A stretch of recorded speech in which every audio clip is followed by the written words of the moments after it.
Now, everyone, please put your hands together and give a warm welcome to your host, Bill Benton.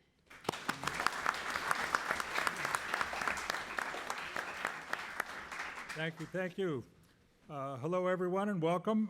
Thanks to those of you guys that are here on campus, and those of you who are also joining us online. My name's Bill Benton, and I'm an instructor here at Full Sail in the master's program. I teach post-production audio, and this session we're doing today is called Sound for Television and Film, and it's producing big sound for the small screen. So please join me in welcoming our panelists here. To my right here is a 1997 recording arts graduate and owner of Stickman Sound, Fernando Delgado. Thank you.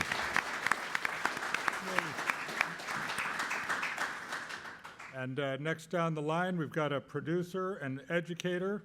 He's the founder of Flying Carpet Productions, and he is also being inducted into this year's Hall of Fame. Ashish Manchanda.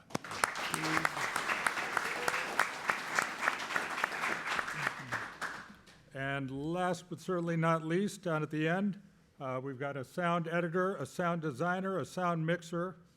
He's also the co-owner of Capital Post Production and also an inductee into this year's Hall of Fame class of 2015, Frank Scheuring.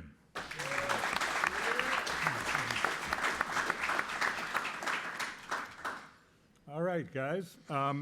Well, I'd like to run things pretty loose, so jump in and out whenever, if anything you got to say. The way I wanted to start out was with each of you. When you graduated from Full Sail, how'd you get your start, and where you are now, was that the idea that you had as you exited, and was that the avenue that you planned on being on, or did you end up somewhere different? Fernando, why don't we start with you? My first job was in a recording studio. When I graduated from Full Sail, I wanted to make records, and television was the furthest thing from my mind. About 6 months after I got my first job, I transitioned, and maybe it was about a year, I transitioned into live audio. I moved out of LA back to my hometown in Las Vegas, and I was doing a lot of concert sound, and that was fun. I was having a really good time, but I wasn't earning enough. I was bussing tables a couple days a week just to pay the bills. And actually, my placement advisor called me, and she asked me if I would be interested in sending my resume to an E&G news gathering company that was based in Las Vegas that was looking for production sound mixers. And she asked me if I was interested. I said, no, I'm not interested. I don't want to do that, but please send them my resume anyway. And it was funny because I used to call, when I was doing concert sound, I used to call the guys who were running around backstage with the E&G audio kits and the cameras vidiots. And now I am such a vidiot. Like, I ooze vidiot. But yeah, that was my first job. I ended up taking it, and I did news gathering for about a year, and then I went freelance. And since I've been freelance, I no longer do news. It's a horrible way to make a living. But but I've moved into production audio, and I love it. And as soon as I did my first A2 job as a freelancer, I was like, yeah, okay, I can do this. This rocks. This is good fun. So now it's been 15 years that I've been doing production sound, and I feel like I'm just getting it. Like, I feel like I'm just getting started. So I think I'm going to stick with it for a little bit. There you go. So good. While I was still at Full Sail and figuring out what I was going to do, I had a large appetite. I loved live sound. I loved sound for film. Music production was on top of my list. But thanks to Full Sail, I had gotten 2 offers, one from Verilite and the other from Skywalker. So I got into Skywalker, but one of my principal mentors convinced me that I should move to New York. So I did that. I followed his advice and his insistence, and moved to New York to pursue music production, recording. Yeah, and he used to stay in Connecticut that time. So that's how I started. So Full Sail has been great right from the beginning. So if you do well over here, you're going to get pushed and you're going to get well placed and recommended by them. So do well during your course here. Yeah. I wanted to work in music as well, just like Fernando. But then I was here and I took the audio post class, and I was like, maybe this is better for me, because I was married and I had my son before Full Sail, so they were here with me. And I thought, well, maybe, the post world will be a better thing for family, less hours and, not so much craziness. And I was completely wrong about that. So I got my first job actually in quality control for video, because it was the only position that the company I wanted to work for had available. So I learned, as much of the video stuff as I could that I needed to know for that. And so I got my foot on the door by doing quality control, and, eventually assisted and moved up and ran a room and now a company. And I'm actually a little different from these guys. I'm actually getting ready to shift my career in a completely different direction and start. I just finished my first feature-length documentary that I produced, so I'm going to be kind of moving into there. I'm still going to be doing sound because I have to, but it's kind of hard to stop. Like, it's been 15 years of doing that, for 100 hours a week or something. So yeah, that's where I'm at now. That's awesome. It seems like you've got music as a common denominator for a lot of people that end up in audio post or on production as well. Fernando, since you're here with and do a lot of production, how are the schedules these days as far as when you start your day, and is the sound guy still getting a good shake as far as getting a chance to get in there and get a good recording on a shoot? Yeah, the hours are long, so I'm assuming you all are doing labs at ridiculous hours still, like we did when we were students. That's good, because those are the hours you're going to work when you're out there. I live in Las Vegas, and a lot of our, anytime there's any beauty shots or anything in Las Vegas, we're shooting that stuff at 3 o'clock in the morning. So, there have been many nights, long nights shooting up and down the Strip. So the hours are... Is that just to avoid all the traffic and the... Yeah, it's so that we have more control. Same thing, I do a mixture of work. I do a lot of commercial work. I do a lot of reality shows. I do a lot of live entertainment and sports. And the majority of our commercial work, especially if we're working on the Strip, it's all overnight, long hours. And typically for me, like if we have wild lines or any stuff like that we need to record, it's after. They get all the pretty stuff done first. So sometimes it's hard waiting for production just so that you can grab a couple lines, but that's part of the gig. That's what we do. How often do you still get the, don't worry about the sound, we'll fix it in post? I don't. On the shoot? I don't, because I don't. Put your foot down? And yeah, absolutely. That's great advice. It's, there's so many times on a production when somebody will say, hey, don't worry, we'll just get it in post. Yeah, I always try to explain to people it's not the same environment, and that's the biggest challenge in production audio is environment. Yeah. So if, they're going to use a nice pretty microphone in a very controlled studio opposed to what we're using in the field, it's not going to sound the same, and you hear it. It's one of my pet peeves. I don't watch a ton of television because you can hear it, and it's really annoying sometimes to know that even on the post-production side of things, I feel like they don't have enough time to really deliver a good mix. So there have been a lot of times where I'm not happy with my mix, and they'll say, don't worry about it, we'll take care of it, and then the show will air, and they didn't take care of it. Right. So that's happened a lot. I'm actually considering getting into Pro Tools now and only delivering what I want my clients to hear.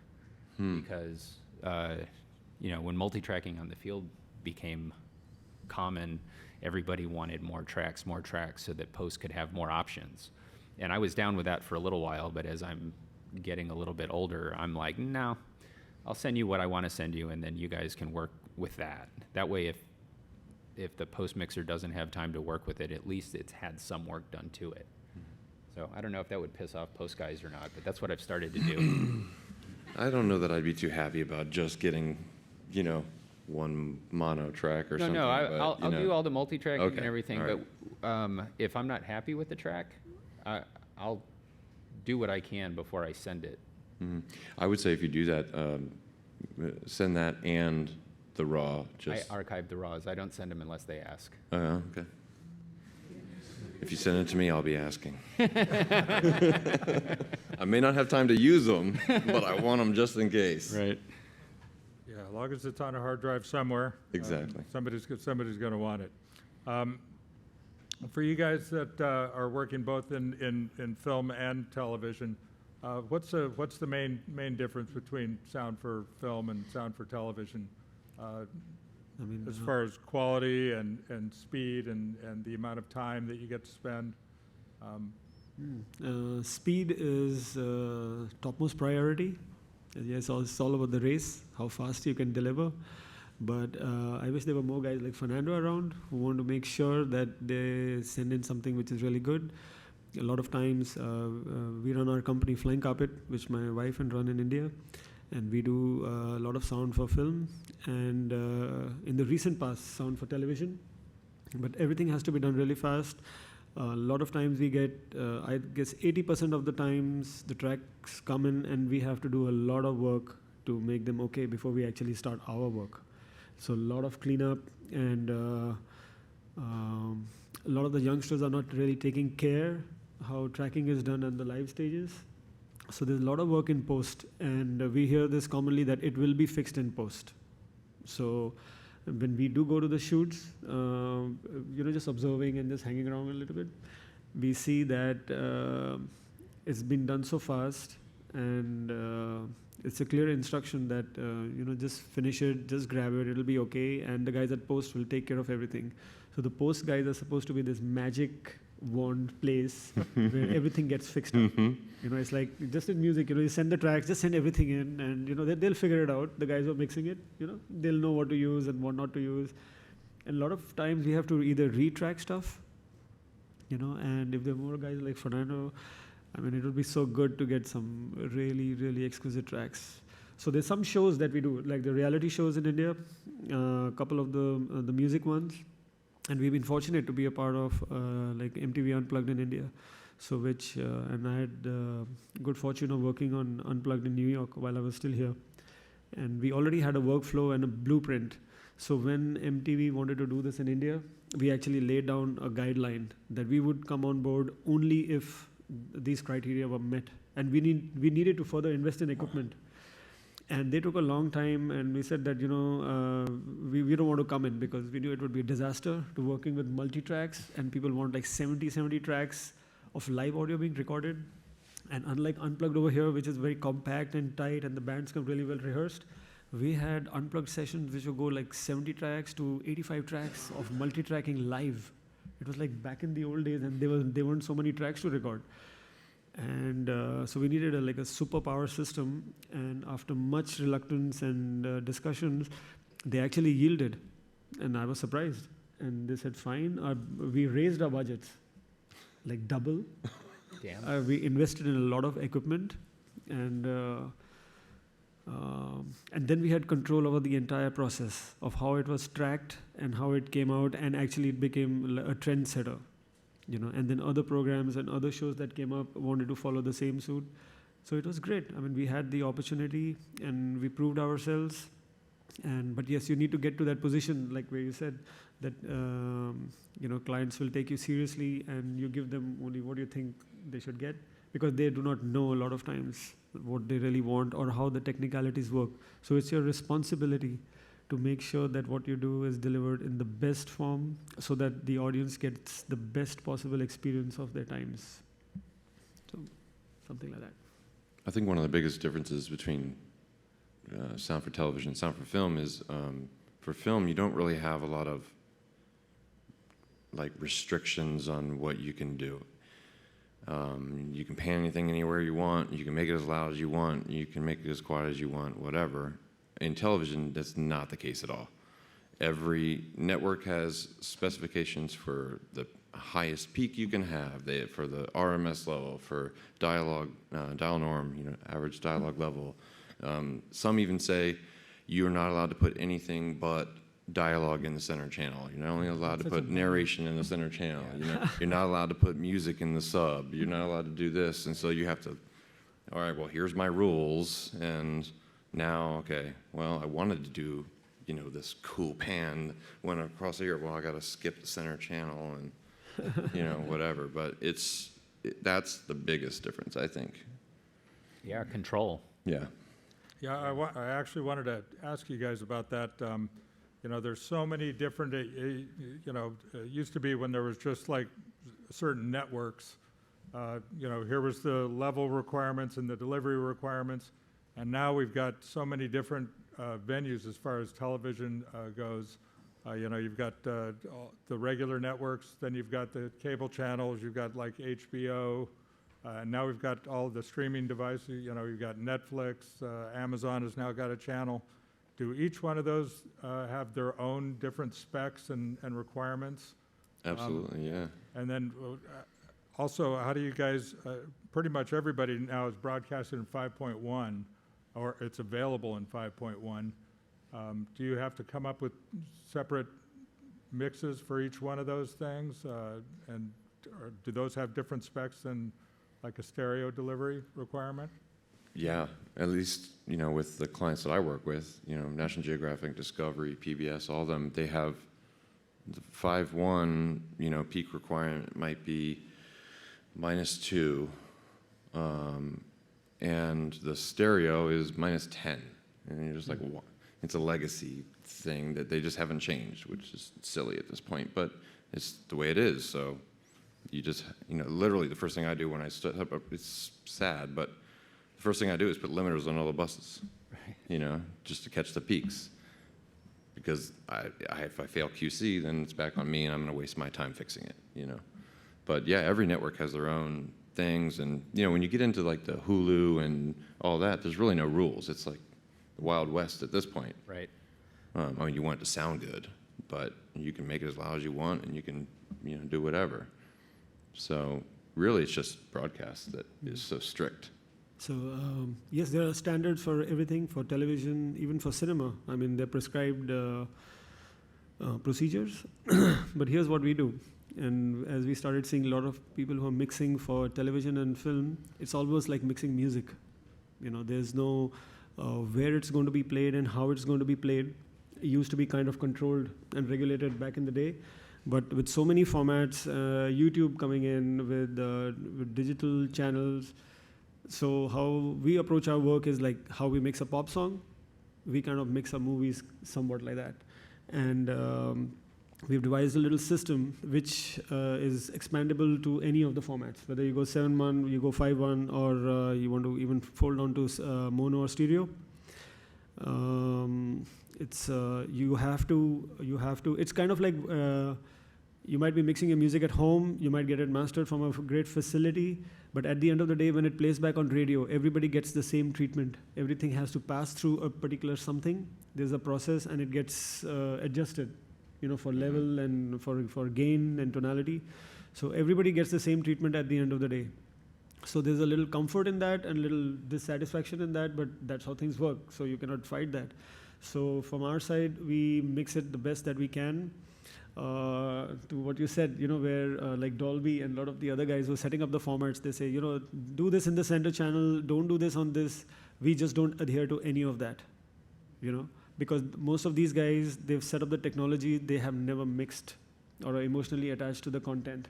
So we go ahead and just do what we want on the content, and we've realized that people come back and find out from us that what did we do differently. So the first thing we did differently is actually we didn't listen to them. We just make sure that we adhere to the standard that, okay, if you got to go -18, -22, -24, keep the peaks in, So we give them the stuff that they're happy with, Like I said, take care of all that, and they're happy. Oh, look at the meters, and that's all they're doing. And we are listening to, how is the film coming out? Is it reaching out to the audience like it needs to reach? Where are the high moments, where are the low moments? The dialogue needs to go down. We're thinking creatively because that's how it's going to connect with people. And at the same time, you need to keep the tech people happy. So you got to find a balance smartly between the creative side of you and the technical side that you have to adhere to. Mm-hmm. You know. Excellent. Touching on that, on something like on Netflix these days, I know like they released the movie Beasts of No Nation, and they released that theatrically, and at the same time put it on Netflix right at the same time.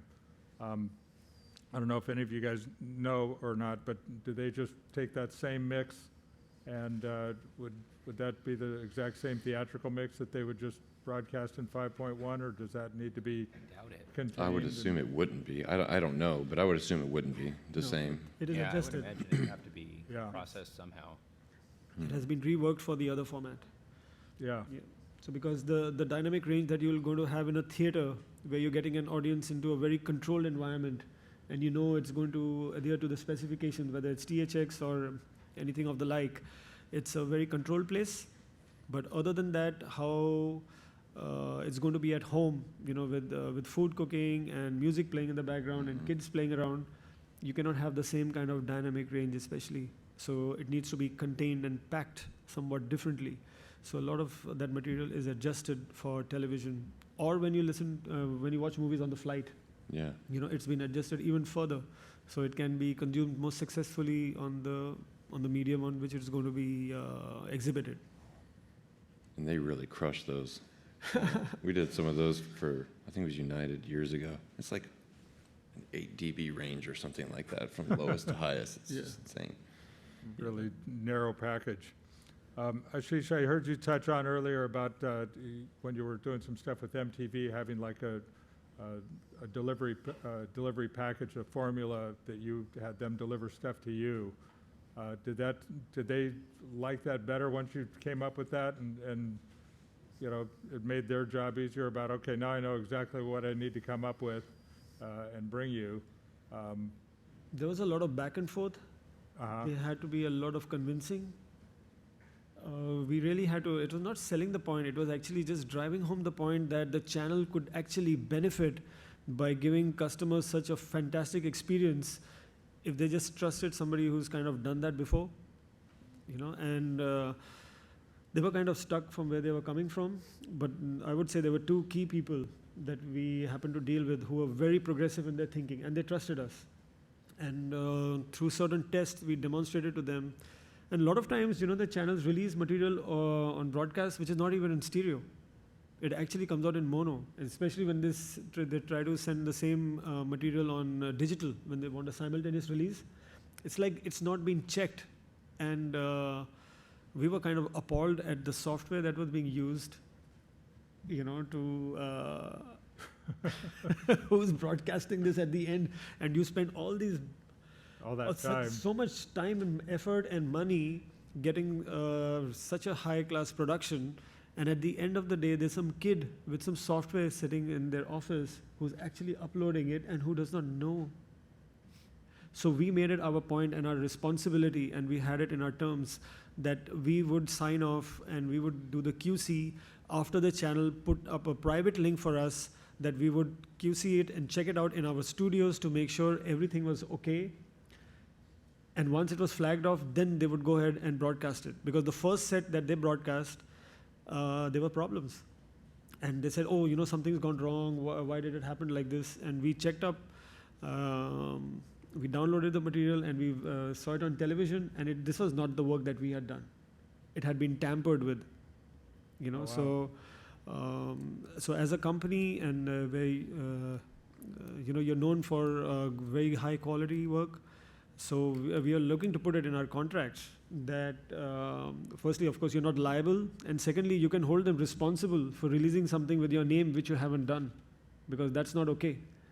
So there was a lot of back and forth, but they were very progressive. And by the time we came to the second episode, since then till date, now there's the benchmark is set. So it was worth it, all the time, effort, and the back and forth, because and that's what's important. The production people, or the people in the entertainment business side, or who are driving and setting up schedules and the release dates, need to be very tied in and at least appreciate that with the technology people and the mixing people and the people, the engineers, to make sure that what comes out in the best possible way. So everybody needs a good line of communication. You don't have to be an expert yourself, but you have to know that it's an important part. You know, in some cases, this is hilarious. There was a budget for tea and coffee, but there wasn't a budget I won't mention the channel when we had gone in for a pitch. There wasn't a budget for audio. I believe that. You know, there was a budget for everything else, but there wasn't a budget for audio. 5.1 is like such a far distant future. You know, it was futuristic.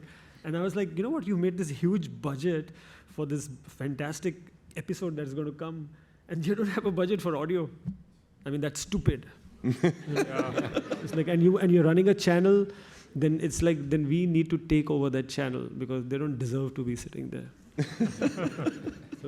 I know it could be so frustrating to work so hard and put so much effort into something and then have it come out and be broadcasted. You know, it's like you did an awesome 5.1 mix and. No, but they're good people there. Mono. Yes, and we need to reach out to them and we need to help them understand that they can do something better, what they've set out to do. Instead of, you know, like fighting with them, you need to join forces and, you know, deliver something really nice.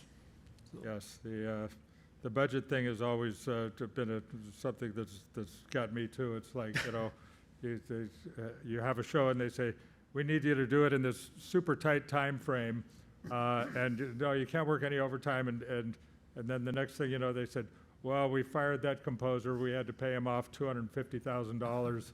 And you're like, hey, I just want to work like 2 hours of overtime to give you a little better job. And it's like, no, sorry. Anyway, how about on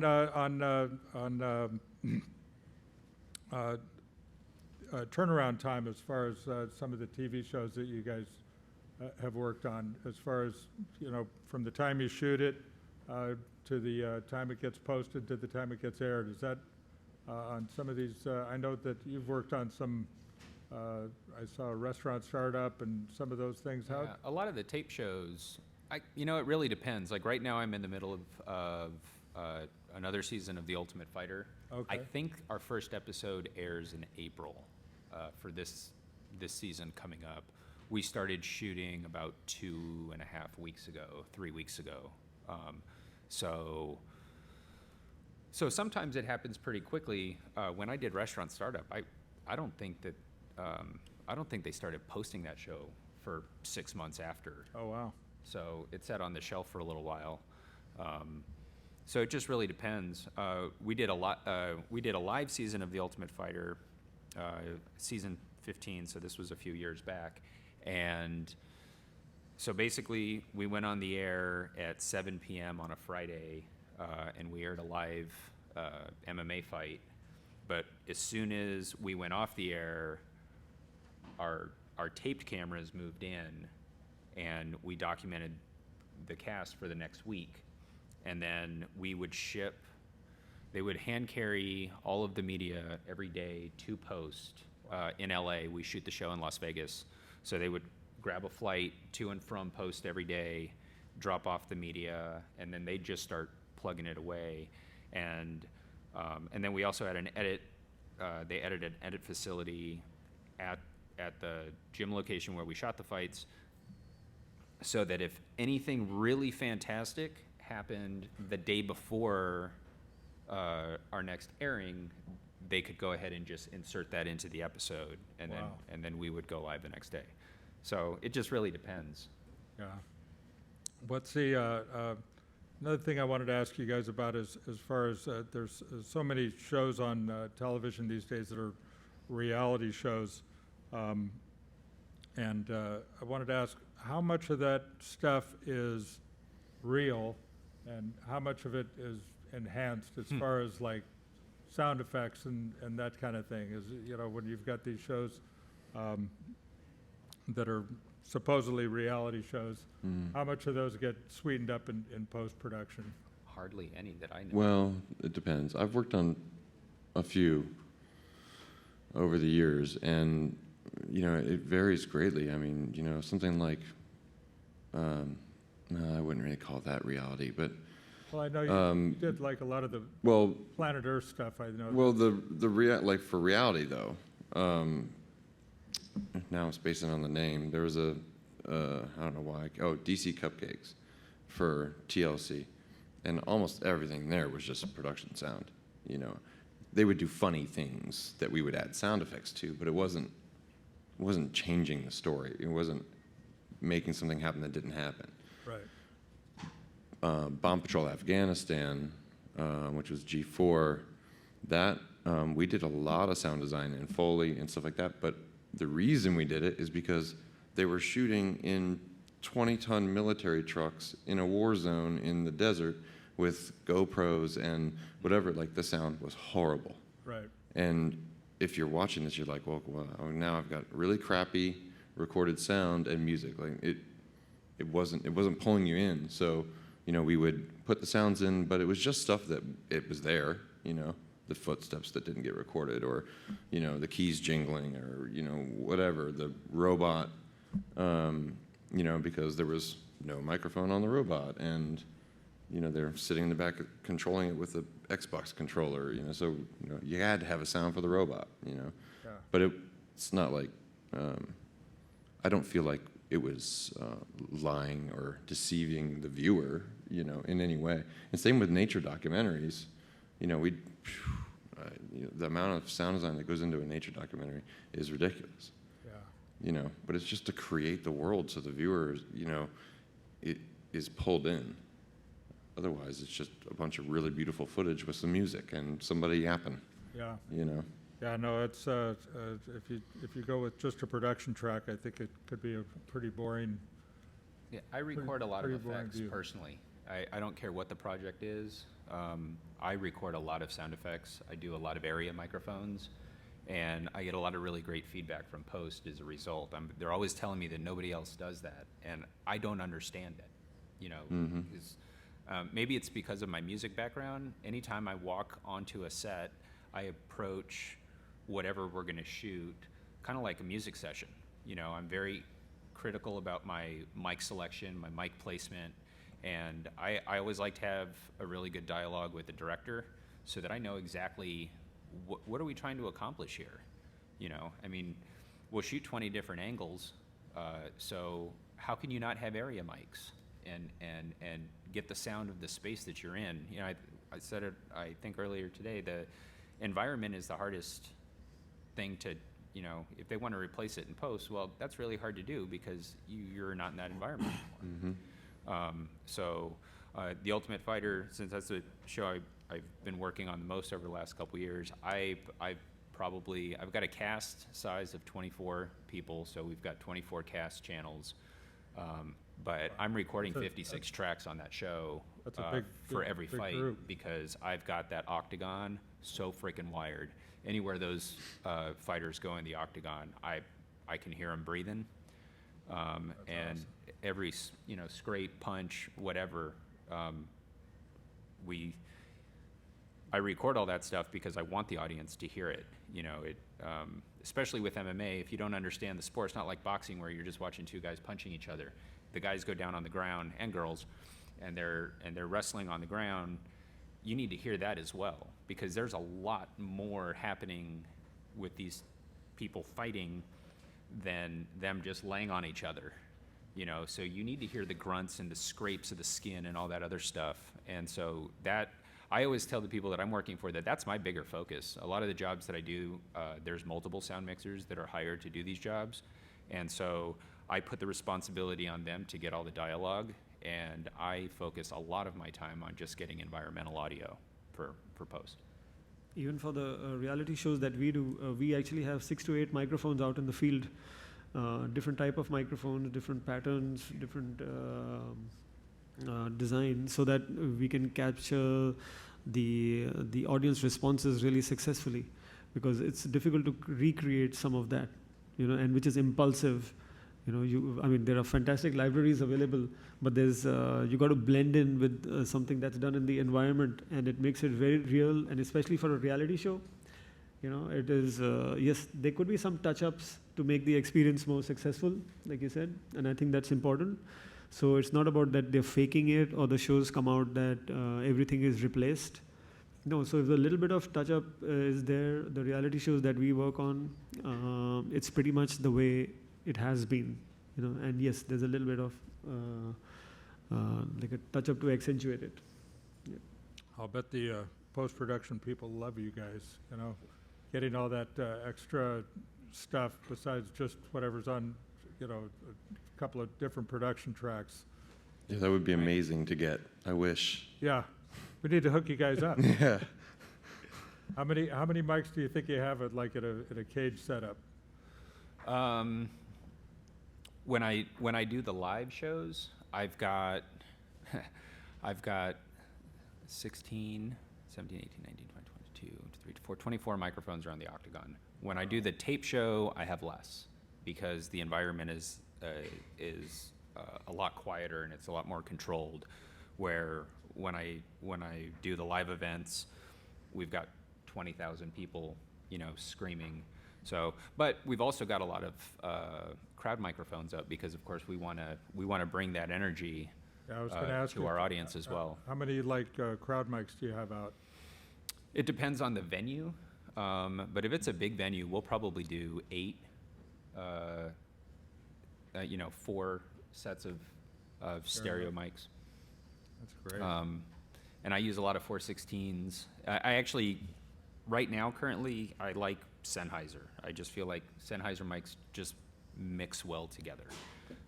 They're incredibly consistent compared to some other manufacturers. So I can grab, you know, a 416 that's 20 years old, and I can grab one that just came off the line today, and there's a really good chance that they're going to sound almost identical. So, and most of the live trucks that we work on, that's typically what they have anyway. But I think that they work great for that application. Yeah, there's some, the Sennheisers are great. I mean, same for us. I mean, we've come to rely on them and depend on them. Excellent microphones, even for music. You know, they handle cordless microphones. The RF management is fantastic, is very good. Also in post, I mean, the software that we use, like Revoice and Vocaline, for stuff to line up with when you're doing dialogue, if you have to replace even for a show or for some of the cinema work that we do. These are very powerful tools and they must be used if you want to give a very successful experience for people. But you need to master these tool sets. So while you're at school, it's a great time to get your hands totally exposed to all the technology, because the sooner you get your skill sets done, the faster you're going to get out and deliver faster and better. So use this time over here to really, expose yourself to all these lovely tools. And I know Revoice and Vocaline, it's a lifesaver, very fast. It's unbelievable. It's something that you must check out if you haven't already. That's awesome. All right, you guys. Well, I think at this point in time, we're going to see if we've got any questions from our audience here. Is Victoria out there? There's one in front to your left. Okay. Hello, I'm Bobby Haas. I study recording arts here. I wrote this down. Let me pick it up real quick. I just wanted to ask you guys, since you have like certain level requirements, I was wondering like how does that change the mastering process? What process? The mastering, like when you're sending it out for mastering, do they master to a certain level, or do they bring it up to 0 and then it gets brought back down later, or how would that work out? I think the mastering works differently for broadcast too. So if you're going to send it to a mastering facility, they know what standards to adhere to, and you have to let them know. So you need to have a very good grip on the calibration that is required by your network or your final delivery format. And the mastering facilities are clued in with that. So, yep, and if you're mixing with, if you start off mixing, on a well-calibrated system, there's not that much that needs to be done at the mastering process. It's just little touch-up and just the final control. The mastering process for me is bouncing the mix down to files and sending them to the client. That's mastering. There, it's done. Yeah, it's just, there's no budget and no time to really deal with it. And like you said, because of the specs, and if you have a calibrated room, there's really not a whole lot of need for it. I don't do any of that. It's outside of my world completely. Sorry. Frank, when you send that stuff off, does it have to be within those specs? Or, Oh, yeah. If it's not within those specs, will they send it back to you, or will they just clamp it down and say, we're going to do our own squeeze job on it? Well, luckily it's rare that it doesn't meet the specs because I'm pretty anal about it. But when it does, it depends on the time. I mean, I could finish a show anywhere from 3 weeks to 3 hours before it airs, so it depends on the situation. If it's something really minor, they might just throw it in their in-house thing, or they might go, hey, we measured the dial arm and it's minus 26. When it's supposed to be 24 plus or minus 1 dB. I'm like, on mine it was 24 on the nose, but Yeah. okay, I'll take the files that I sent them. They don't have to send anything back to me. It's a great thing about the file. That's right. I just pull the files that I sent them and pull it into another project, and check that, because it's the same thing they have. Right. They don't have to send anything back and forth. And then you can just do a tweak, fix, upload it, you're done. Very good.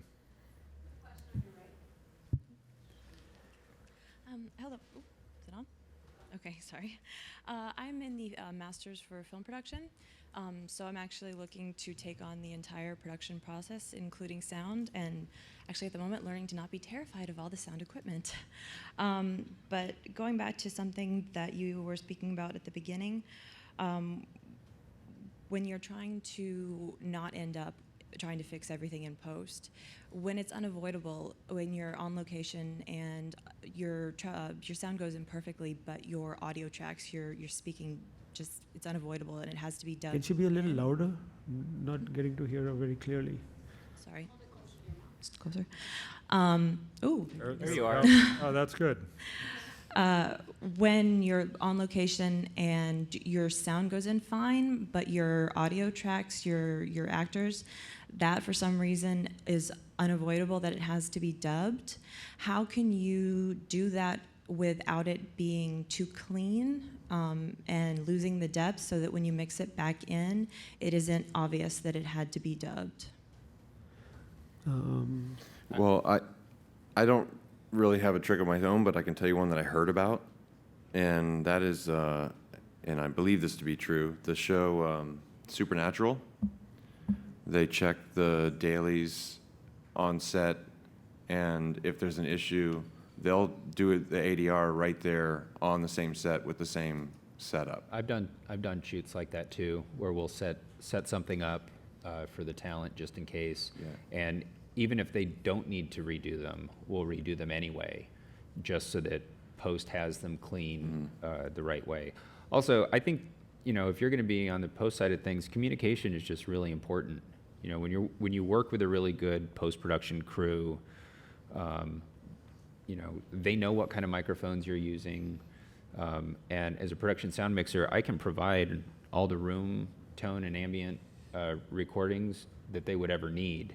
So, and I do that anyway, but a lot of times I just think it's communication. I think it's important that the people in post know, if you have to do that kind of stuff, what kind of microphones were you using?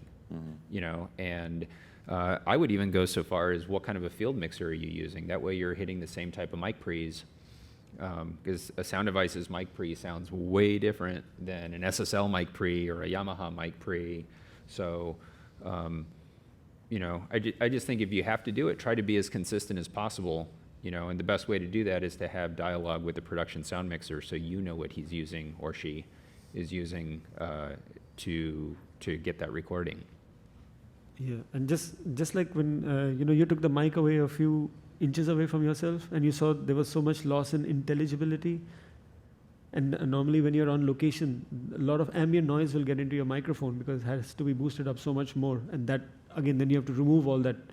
So a lot of practices, if you're doing it yourself, this is a live example of that you make sure. Actually, a good practical example for me of the change in yes, just a few inches. So correct. And at least for music, that we make sure at the concert, before we do like Unplugged or a lot of the reality shows, we do spend time with the talent, and we demonstrate to them, And we tell them that they are not going to be heard well at all if they keep the mics away from them.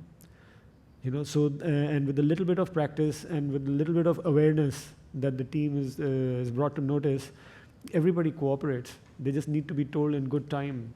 Later is too late. So if there is a possibility of dialogue with the talent and you can demonstrate it to them, it's very important for the entire production, because it's the voice. That's is the main feature of the show if you're singing. So the closer you are, the less other stuff is going to go into your microphone. So little things like that, even before you come to the electronics, it is just physical. And if you watch the great artists, any great artist, they are very disciplined with their microphones. So it's you would do yourself and your team a service if you help them understand that. Thank you.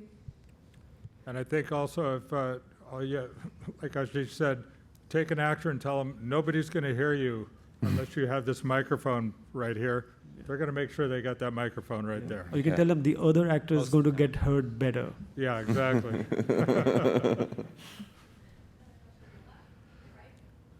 Hi, guys. We have on behalf of all of our online students watching from quite literally around the world, thank you so much. And one of them, we have a question from a student who goes by the name of KKY. He is an RA grad from 2014, and he's all the way in Malaysia. So he says, "Hi, Mr. Bill, and I have a question for Mr. Ashish. Companies now offer video and audio services in a cheap package for their clients. They no longer send it separately for post. So how do we overcome this situation?" How do we overcome the situation? I mean, it's up to them. If they're giving an integrated services packages, they need to hire some good people, and good people can render you good services. So it's about hiring the right talent. So you can do large productions with very few people. We used to do jazz at Lincoln Center, the company I used to work with in New York, with FNL Music. And I went back a few years later on a tour. Now, if you've been on Broadway and if you've seen Lincoln Center, so they have, I think a 40 or a 50-piece orchestra that plays on the 5th floor. Okay, it is videographed and it's streamed live and it's mixed live. You know how many people are there on the crew? There's one guy. He runs everything by himself. There's just one person. And I was surprised. We were two before. So it's come down to one. So people would probably downsize for budgets and other constraints, but then you need very high level of skill set. You need very good talent. You need very good talent to do really good work. So it is possible, but that's the only thing. There's no other way. Thanks, KKY in Malaysia. I think one thing that Ashish mentioned earlier when he was talking about his MTV program is also taking it to the client and showing them, look, this is, what you can get if you put in the effort, and, this is the job we're doing, and here's how it's coming out on the other end. So really, showing it to the client and letting them know how great it could be is going to help you out there too. Correct. I think that's very important, because if it matters to you, and I think it should, and if you're in the position to do that, you must, because it's a responsibility. It's a service at the end of the day that we all do. We have to make sure that people, the right things reach the people in the best manner. So it's a responsibility and it's a service. So if it takes that you have to convince some people along the way, it's okay. It's part of the gig. And most people don't know what we're doing. A lot of people just don't get it, and a lot of people don't even comment unless there's a problem. Very true, very true. So we need to help them understand that how we can help them do what they do better. Because if you think it can be so abstract, and we are either in the box or outside the box, and they don't understand what we're talking, right? If somebody from outside comes inside a recording studio or a music or a film environment, it's a strange place with strange terminologies and with strange people. So we need to help our team understand that what we do and how important it is for the entire process. So that's a really important point. Yeah, most people don't know what we do. They don't understand it. And so I think consequently, especially in production, sound gets rushed a lot more. It's very interesting. I always get a kick out of being on a commercial set because I'll show up when the general call time is. So, but it'll take 3-4 hours to light. So I'm chilling. A lot of times we won't even get our first shot off until after lunch. So I'll show up and just chill out, socialize with, the makeup artists until everybody is ready to shoot, and then we go to work. If I need to stop down for a minute, there's a really good possibility somebody's going to scoff or complain. But if we need to change a lens, or if there's a flare or something, or the lighting's not right, the hair's not right, everybody has plenty of time. The sound, it seems like, I think because you can't see the result of the changes that we're making right there, people are just very impatient about it. So I feel like I spend an awful lot of time with my most important clients explaining to them how important it is that we get certain things. And I think that's really important, is educating our clients as to what it is that we're doing and why is it important, because they just don't know. Correct, and it's okay to make a noise because audio is the stepchild of cinema and video, okay? So it's always going to be treated as such. And so the lens and how somebody is going to look is always going to be more important than how it's going to sound. And like I said, it's not something so tangible that you can get a grip of. So it's important to throw your weight around correctly where needed, because if you do not, you will not be taken seriously. So you cannot just be so nice and so naive. You have to be smart, So it's not just about having a job. I think you have to think a little bit like an entrepreneur. You need to because it's your responsibility. So if it is important, they have to know it's important. So sometimes if you need to set up an act or do an acting job, it's a good time to show your skills. But don't settle for less, just because they will take 5 hours to set up the set and the lights and everything, and you'll get 10 minutes to get everything going because now they are ready, but you are not. So it's very important to have a very good dialogue with the production team, the producers who can actually appreciate. And if you turn producers tomorrow, you could probably be a much more successful producer, in understanding, because maybe you've gone through the process. So yes, throw your weight around where you need to. Nicely. Hi, my name is Courtney Wilcox. I'm in the Recording Arts program, graduating soon. My question for you is, as industry professionals, how is the market of jobs available for us newbies growing, or is it kind of the same as it was from when you guys started? Well, I can only really speak for where I'm from, in the DC area. I don't know what it's like, in Atlanta or LA or New York or whatever, but in post specifically in the DC area, it's changing a lot, and there's tons of work. But it used to be that there was, a dozen medium to large size post houses. And now there are 3 and maybe a dozen little boutique shops. And so it's harder to get a job at a facility like that because it's such a small team, which usually in a small space. But on the other hand, the reason a lot of that happened is because a lot of the work has now gone in-house to the big companies like Discovery. They built their own massive facility, and National Geographic has their own facility. People like that. Even like not television stuff, like corporations are building media departments, because why go spend, however many hundreds of thousands of dollars a year, doing that outside when they can pay a staff of 2, to handle it, which I have issues with, but whatever. It is what it is. So there's plenty of work out there. It's just the environment is completely different than it was even 6-7 years ago. It's drastic. I used to work for a post house that was at its peak, I think 35 employees, 12,000 square feet, 3 mix rooms, 6 edit rooms, blah, blah, blah. That went under, and I opened my place. I have 2 mix rooms, 2 edit rooms, a large recording booth, and that's it. A little producer room and a kitchen. Like, it's 3,800 square feet or something, and most of that's hallways. But it's just the jobs are there.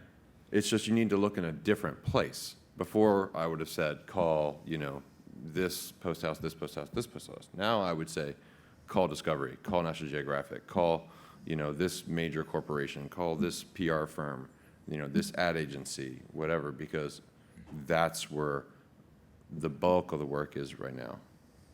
Yeah, I think there's a ton of work out there. I think a lot of people wait for their phone to ring, and I think all of those people are really stupid because I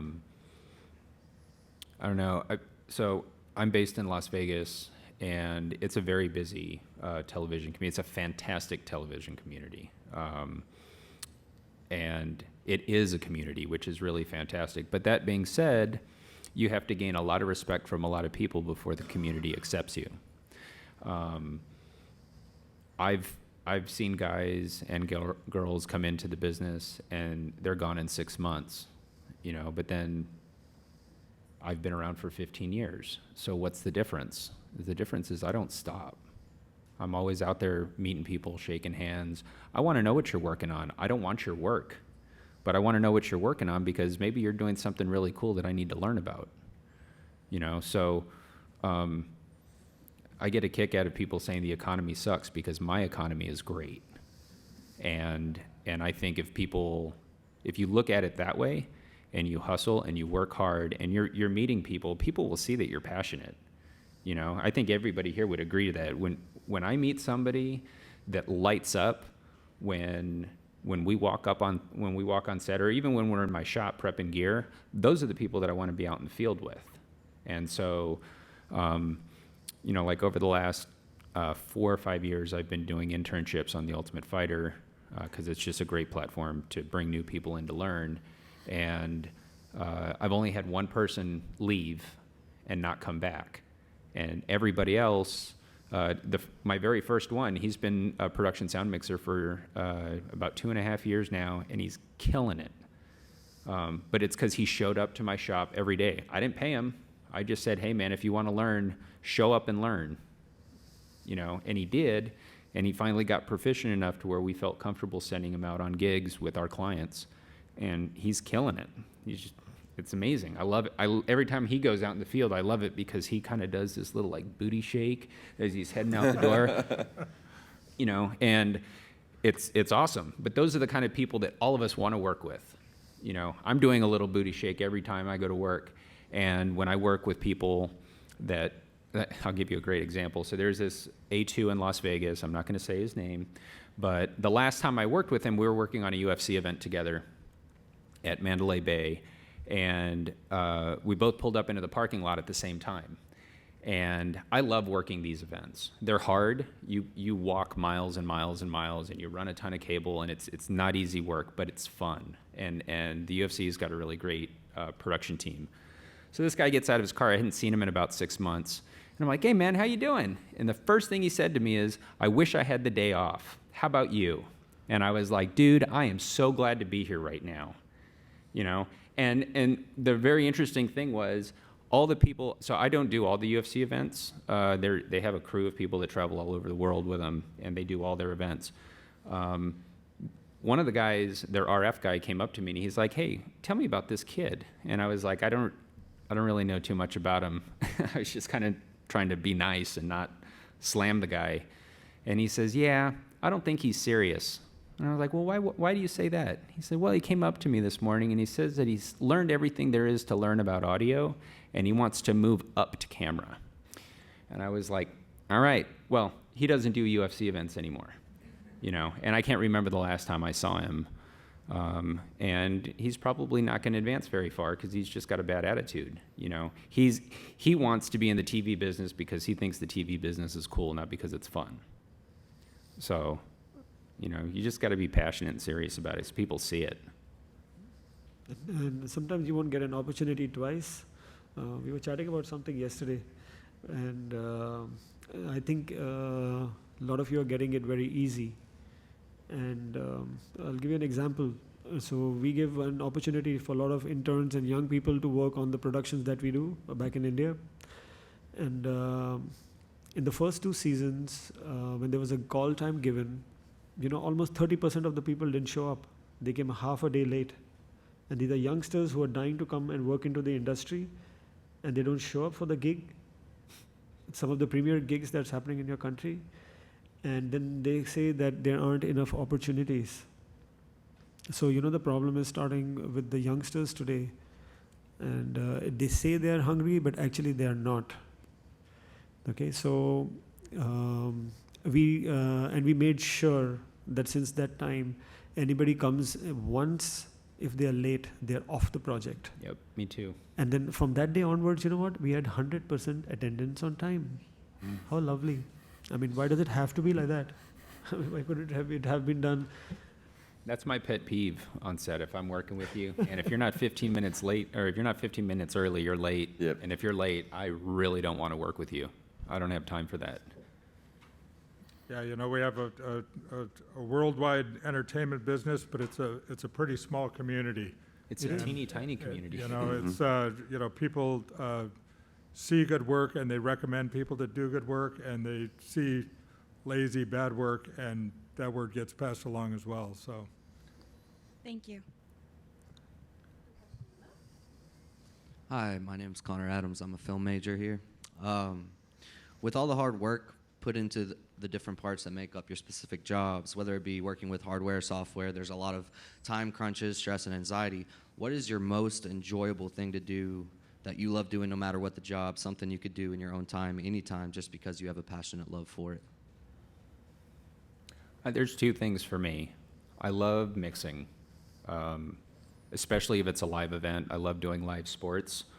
I like the uncertainty of it all. Unlike a music show or something like that that's rehearsed. Sports, there is a certain amount of rehearsal that goes into it, but the event itself, whatever happens, happens. So I love that. My adrenaline dumps every time I hear an HBO sports roll-in music, because a lot of my early days was with HBO boxing.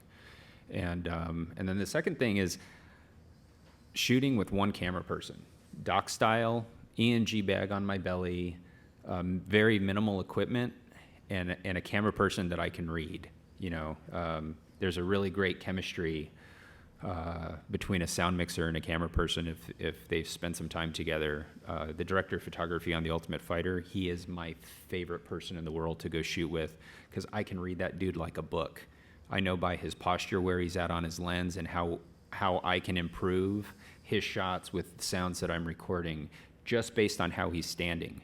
And I love that. Every time him and I go shoot together, we're high-fiving each other like a bunch of kids after we're done. We're just like, man, that was awesome. We need to do that more. So those are the 2 things that, I guess I'm mixing in both cases, but 2 different types of mixing. Yeah, from our side, it's like a race, and we enjoy the deadlines, and we enjoy delivering the best mixes possible. So it's just like F1. It's like racing, okay? So everybody's got a task, and what we've improved upon is the workflow.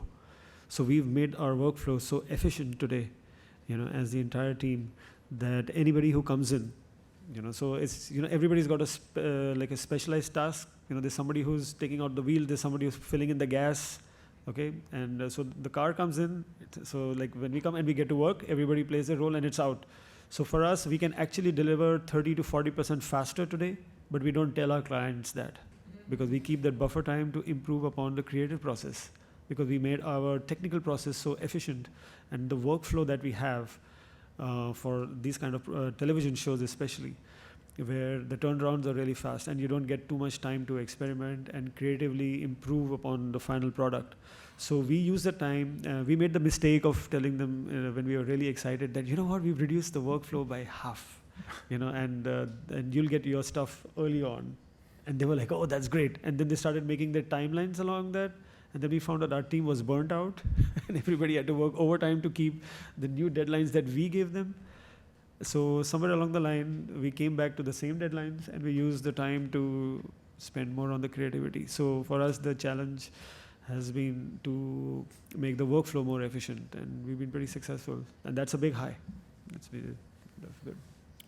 For me, I love when there's a scene that I can do something different than I've done before.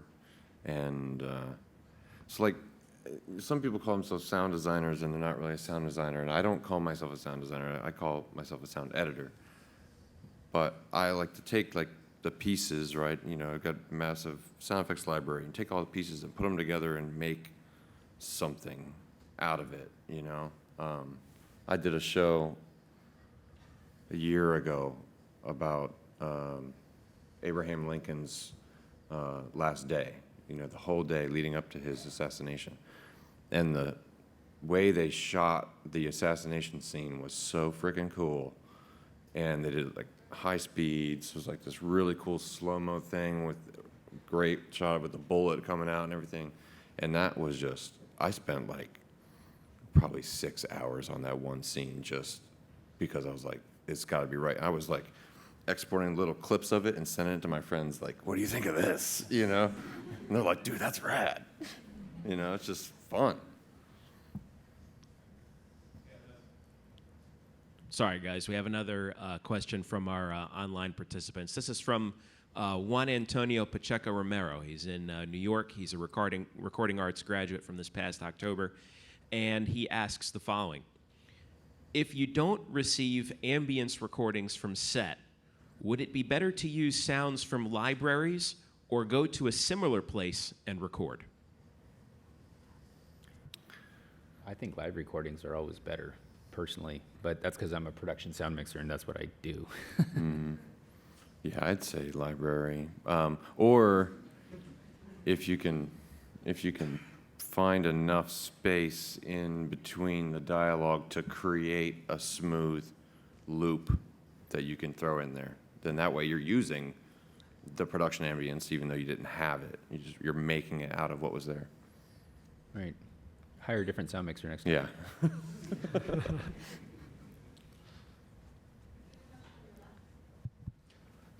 Hi, my name is Shukri. I'm a recording art student.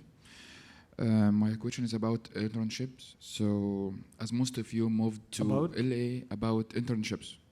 Internships? Yes. Oh, internships. Yes. No, I cannot hear after much, Okay. Too much loud music? As most of you moved to LA or Skywalker in California, to have a good chance to learn, should I move to California or LA or New York, or we can find good ones here in Florida? I would say live where you're happy. Because I moved to LA when I first graduated, and I was not happy. And I didn't excel as quickly as I think I would have had I been in a place where I was happier. So maybe that's just where I was at that point in my life. But even today, I don't like to go to Los Angeles. I've got a ton of friends and family there. I don't like to go there unless I'm working. Just because it's a great place to work. I couldn't live there. I love it. I think it's beautiful. I couldn't live there. I'm a desert rat. I belong in the desert. So, but I've excelled there as well, And the funny thing is, I started my television career in Las Vegas, not in LA. I was doing music when I lived in LA. So, but I've had a lot of clients travel me to Los Angeles to work on their shows. So I would say live where you're happy, because that's where you'll probably excel the most. I'm assuming that there's a market there. If you live in a town where there's nothing work-wise, then maybe that's not an option. But you get what I'm saying, right? It also depends on what you want to do. Because if you want to work on feature films, right, you need to go to LA. Yeah, or New if York. you want to work on television, you can go to Miami, Atlanta, Nashville, New York, Chicago. I mean, New there's Mexico. tons of places. Yeah. Dallas. It doesn't matter. You know, if you don't care, you just want to do, you know, sound design or post or whatever, and you don't want, you don't mind working with like corporate clients. Every single city in this country has work for that. I mean, advertising and internal marketing videos and all sorts of things like that. So what I would say is, if you're looking to get an internship to start out, you're not going to be making any money, or if you are, it's going to be little money. I would say go where your family is, or your friends are, because they'll have a couch to crash on. They'll have somebody to loan you $5 to get a Happy Meal, you know, when you're starving, and you know, you can borrow, you know, their car or bike or whatever it is to get to, you know, the internship 15 minutes early. You know, the support. I think a lot of people don't take that into account when they're here. You know, they're like, oh man, and I love the passion. I'm gonna graduate. I'm gonna kill it. I'm gonna be winning, you know, Oscars and whatever. Dude, that's amazing. I hope for you that you do. But you got to be realistic and know that you have to start here and then get there. And to start here, you need help. You need support. You know, the family or friends that you can be around to help is going to be. I would not have been able to do it without, you know, my family and my wife's family. You know, it's hard when you're starting out. We have time for one more question. Does anyone on your left?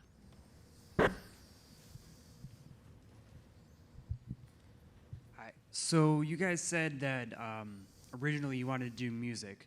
Do you guys feel, and if so, how has that colored the way you guys work now with sound? I don't know. I just kind of feel like I approach everything from a music standpoint whenever I'm going to record it, and it doesn't matter if it's just dialogue or if we're doing, you know, bigger projects where there's a lot more involved. I just kind of feel like with my music background, that's kind of how I approach things. I don't know if that helps or hurts, but that's how I do it generally. I mean, for us, the company my wife and I run now, we are fortunate to have different divisions. So we have a music division, we have sound for film and television, and we do live reinforcement. So we are lucky that way. So and our team can also, they can switch roles. You know, every few months, somebody who's worked on a live concert, the next season they're probably working on a television show, and after that they're working with some of the artists in the studio. So yeah, we are blessed right now to be able to do that. It's taken its time, but it's happened. For me, it's helped the most with music editing, because a lot of the times I'll receive like OMF or AAF file, you know, from the editor.